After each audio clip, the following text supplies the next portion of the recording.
सुशीला की बहू ऋतु प्रेग्नेंट थी और उसका 9वां महीना चल रहा था। उसका पति दवेश उसका बहुत ख्याल रखता था, लेकिन फिर भी प्रेगनेंसी की वजह से ऋतु बेचैन रहती थी। वह कभी-कभी बहुत परेशान हो जाती थी। एक दिन ऋतु जोर-जोर से रोने लगी। तभी उसकी सास आकर उसे समझाने लगी। रितु बेटा, क्या हुआ? तुम रो क्यों रही हो? कुछ नहीं मम्मी जी, बस बहुत परेशान हो रही हूँ मैं। हाँ बेटा, वो तो मुझे भी दिख रहा है, तभी तो रो रही हो तुम। लेकिन परेशानी के पीछे की वजह तो बताओ, आखिर बात क्या है? किसी ने कुछ कहा क्या तुमसे? नहीं मम्मी जी, किसी ने कुछ भी नहीं कहा, बस ऐसे ही मेरा मन कर रहा है रोने का। अरे बेटा, ये क्या बात हुई? रोने का मन कर रहा है? अरे तुम माँ बनने वाली हो, अगर इस तरह रहोगी ना तो बच्चा भी रोने वाले नेचर का पैदा होगा। तो फिर मैं क्या करूं मम्मी जी? मुझे बता अपने दिल की बात, मेरे साथ शेयर कर कि क्या परेशानी है। वो क्या है ना मम्मी जी, मैं अपने पेट की तरफ देखती हूँ ना तो अजीब सी घबराहट होती है। अरे लेकिन क्यों बेटा? तुम्हारे पेट में तो तुम्हारा आने वाला बच्चा है, इसे देखकर तुम्हें खुश होना चाहिए।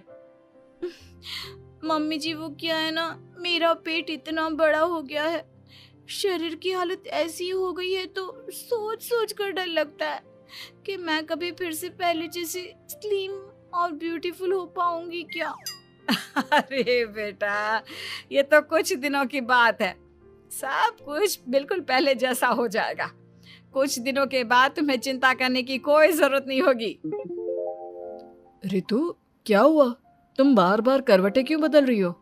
रात के 2 बज रहे हैं, सो जाओ ना अब।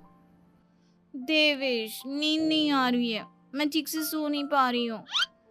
अरे ये क्या, तुम तो उठकर बैठ गई।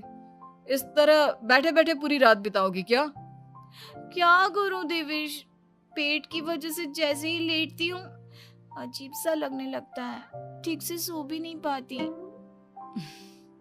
तुम एक काम करो, अपने पेट के बगल में एक तकिया लगा लो, तुम्हें ठीक से नींद आ जाएगी। वो भी करके देख लिया, अब तो लगता है जब तक बच्चा इस दुनिया में नहीं आएगा मैं ठीक से सो भी नहीं पाऊंगी। रितु, बच्चा आने के बाद कौन सा चैन की नींद सो पाओगी? कम से कम अब तो आराम कर लो। तुम सो जाओ देवेश, मैं बैठे बैठे ही अपनी नींद निकाल लूंगी। कुछ दिनों बाद सुशीला के घर मेहमान आए। मम्मी जी, आप उन लोगों के साथ बैठकर बातें करिए, मैं सबके लिए चाय बना देती हूँ। अरे नहीं नहीं बेटा, मैं कर लूंगी, अभी तुम्हारी तबीयत ठीक नहीं है ना, तुम आराम करो। अरे मम्मी, घर के छोटे मोटे काम तो मैं करती हूँ ना, चाय बनाने में कैसी प्रॉब्लम। अच्छा ठीक है, अगर कोई परेशानी नहीं है तो बना दो चाय। अरे ये क्या बाप जी, आप तो दादी बनने वाली हैं। हाँ जी, बस ठीक ठाक तरीके से मेरा पोता या पोती इस दुनिया में आ जाए तो चैन हो जाए। सही कहती हैं बहन जी, एक औरत के लिए ये वक्त बहुत मुश्किल होता है। वैसे बहू की तबीयत तो ठीक है ना? हाँ हाँ, तबीयत तो ठीक है, बस ऐसे ही थोड़ी बहुत परेशानी है जो इस वक्त होती है, उसी से गुजर रही है। पहली बार माँ बन रही है ना, कभी कभी परेशान हो जाती है। मेहमानों से बात सुमित्रा करते जी। करते काफी समय बीत गया और फिर वे चले गए। अरे रितु बेटा, तुम अभी तक किचन में काम कर रही हो? मैंने तुम्हें मना किया था ना, इतनी देर खड़े रहने की क्या जरूरत थी? मम्मी जी, वो मुझे लगा रात के खाने में देर हो जाएगी, इसलिए मैं साफ उधर बिजी थी तो मैं खाना बनाने लग गई थी। अरे बेटा, तुम तो बिल्कुल कुछ भी नहीं समझती, जरा अपने पैरों की हालत तो देखो। हाँ मम्मी जी, मुझे भी ना पैरों में बहुत भारीपन लग रहा है। ये भारीपन नहीं है, ज्यादा देर खड़े रहने की वजह से तुम्हारे पैरों में सूजन आ गई है। आप कमरे में जाकर आराम करो, चलो। और सुनो, अपने पैरों के नीचे ना तकिया लगा लेना, सर के नीचे मत लगाना, ठीक है? अपने कमरे में जाने के बाद। यार, ये प्रेगनेंसी भी कितनी अजीब चीज है, कभी रोने का मन करता है, कभी हंसने का। घर में सब मुझे बहुत प्यार करते हैं, लेकिन प्रेगनेंसी की जो प्रॉब्लम्स मैं फेस कर रही हूँ वो मैं किसी को नहीं समझा सकती। ये सब कब ठीक होगा? एक रात ऋतु अचानक उठकर बैठ गई और अपने शरीर में खुजली करने लगी। तभी उसका पति भी उठ गया और उसे देखने लगा। अरे क्या हुआ ऋतु, तुम ठीक तो हो ना? पता नहीं क्यों देवेश, लेकिन अचानक से पूरे शरीर में खुजली हो रही है। दिखाओ जरा मुझे। अरे लेकिन तुम्हारे शरीर पर तो कोई मच्छर के काटने की या किसी तरह के रैशेस भी नहीं है, फिर खुजली क्यों हो रही है? लगता है ये भी प्रेगनेंसी की कोई नई प्रॉब्लम है।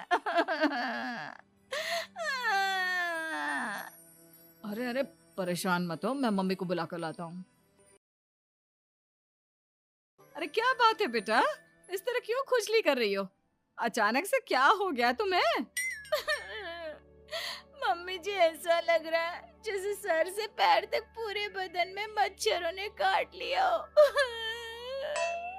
अरे लेकिन इसमें रोने की क्या बात है, चुप हो जा, सब ठीक हो जाएगा। हाँ, मैं बहुत परेशान हो गई हूँ। बस अब जल्दी से बच्चा इस दुनिया में आ जाना चाहिए ताकि मुझे इन सारी प्रॉब्लम से मुक्ति मिले। ऐसा नहीं कहते ऋतु, माँ बनना तो दुनिया की सबसे बड़ी खुशखबरी है और ये सारी परेशानियां तो सबके साथ होती है। जानती हूँ, लेकिन फिर भी क्या करूँ? रात को सो नहीं सकती, कभी पेट भर के खाना खा लेती हूँ तो उल्टी करने का मन करता है, ज्यादा देर खड़ी हो जाती हूँ तो पैर में सूजन आ जाती है, ज्यादा देर बाहर घूमने भी नहीं जा सकती वरना टॉयलेट की प्रॉब्लम। ये सब कब ठीक होगा? कुछ दिन बीत गए। अब ऋतु का 9वां महीना भी खत्म होने वाला था। इस दौरान ऋतु बहुत मुश्किलों से गुजर रही थी। एक दिन दवेश ने ऋतु को मैगी खिला दी। देवेश, मुझे ना चाउमीन खाने का मन कर रहा है। अभी रात के 12 बजे? अरे ऋतु, इस वक्त चाउमीन कहाँ से लेकर आऊंगा मैं? किसी होटल में फोन करो ना, कोई तो डिलीवर करता होगा ना इतनी रात को। नहीं नहीं ऋतु, इतनी रात को कोई डिलीवर नहीं करता, तुम कल खा लेना, मैं कल तुम्हारे लिए लेकर आऊंगा। बस नहीं, मुझे अभी खाने का मन कर रहा है, मुझे अभी खाना है। अच्छा अच्छा ठीक है, एक काम करो, मैं किचन में जाकर तुम्हारे लिए मैगी बना कर लाता हूँ, क्या पता उसे खाकर तुम्हारा मन ठीक हो जाए। हाँ ठीक है। लेकिन अगले दिन उसकी तबीयत खराब हो गई। क्या हुआ है बहू को? बेटा तूने कुछ उल्टा सीधा तो नहीं खा लिया ना? मम्मी वो कल आधी रात को चाउमीन खाने की बात कर रही थी तो मैंने इसे मैगी बनाकर खिला दी। अरे लेकिन एक बार मुझसे तो पूछ लेता, इसी वजह से उसे अजीब सा लग रहा है। कोई बात नहीं, वैसे भी बच्चा आने का वक्त पास आ गया है ना, इसलिए ये सब चीजें हो रही है। मेरे पेट में बहुत दर्द हो रहा है, जब से मैगी खाई है तब से पता नहीं क्या हो गया। अरे कुछ नहीं हुआ बेटा, बस कुछ दिन की बात और है, परेशान मत हो। चल हम तुम्हें ना डॉक्टर के पास ले चलते हैं। डॉक्टर साहब, मेरी बहू की तबीयत ठीक तो है ना? हाँ, वैसे तो सब कुछ ठीक लगता है, डाइजेशन का प्रॉब्लम हो गया है, ऐसे वक्त में हो जाता है। प्रेगनेंसी की वजह से पेट के ऊपर बहुत प्रेशर आ जाता है, इसलिए डाइजेशन थोड़ा वीक हो जाता है। और उन्होंने रात के वक्त मैगी खा ली, इसलिए उनको ये प्रॉब्लम हो गया। डरने वाली कोई बात नहीं है। थैंक यू डॉक्टर साहब, अब हम इसका ध्यान रखेंगे। लेकिन अब ऋतु की डिलीवरी का वक्त पास आ गया है, आपको उनका पहले से भी ज़्यादा ध्यान रखना होगा। मैंने चेकअप कर लिया है, 1 सप्ताह के अंदर ऋतु की डिलीवरी होने के पूरे चांस है। फिर एक दिन ऋतु किचन में काम कर रही थी कि अचानक उसके पेट में तेज दर्द होने लगा। देवेश, मम्मी जी जल्दी आइए। अरे अरे क्या हुआ बहू, क्या हुआ तुम्हें? बहुत दर्द हो रहा है मम्मी, मेरे पेट में बहुत तेज दर्द हो रहा है, मुझसे खड़ा भी नहीं रहा जा रहा। इधर आ जाओ ऋतु, मैं तुम्हें बेड पर लिटा देता हूँ, सब ठीक हो जाएगा। बेटा मुझे लगता है इसकी डिलीवरी का वक्त पास आ गया है, अब हमें ऋतु को हॉस्पिटल ले जाना होगा।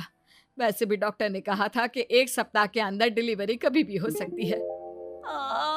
मुझे बहुत दर्द हो रहा है, ऐसा लग रहा है जैसे मैं मर जाऊंगी। प्लीज मुझे बचा लो देवेश। अरे ऋतु घबराओ मत, ऐसा कुछ नहीं होगा। आप जल्दी से ऋतु को एडमिट करवा दीजिए और आप लोग बाहर वेट करिए। नहीं, मुझे बहुत दर्द हो रहा है। रितु, समझने की कोशिश करो, सब कुछ ठीक हो जाएगा। रितु को बहुत दर्द हो रहा था और वह काफी तकलीफ से गुजर रही थी। रितु की हालत देखकर दवेश भावुक हो गया। तभी उसने डॉक्टर को देखा, जिसके हाथ में एक छोटा सा बच्चा था। ये देखकर दवेश बहुत खुश हो गया। रितु, ये देखो, तुम्हारी और मेरी नन्ही सी बेटी। ये तो एकदम परी की तरह दिखती है। दिखेगी क्यों नहीं, एकदम तुम पर गई है ना, इसलिए। लेकिन मम्मी, उसकी नाक तो मेरे जैसी है। अच्छा ठीक है, नाक तुम रख लो, बाकी सब मेरे जैसा। देखा रितु, तुमने कितनी तकलीफ सही, लेकिन उस तकलीफ के बदले तुम्हें भगवान ने ये छोटी सी परी दे दी। और ऐसा सब औरतों के साथ होता है। तुमने बहुत हिम्मत रखी है बेटा, और इसका नतीजा आज हमारे सामने है।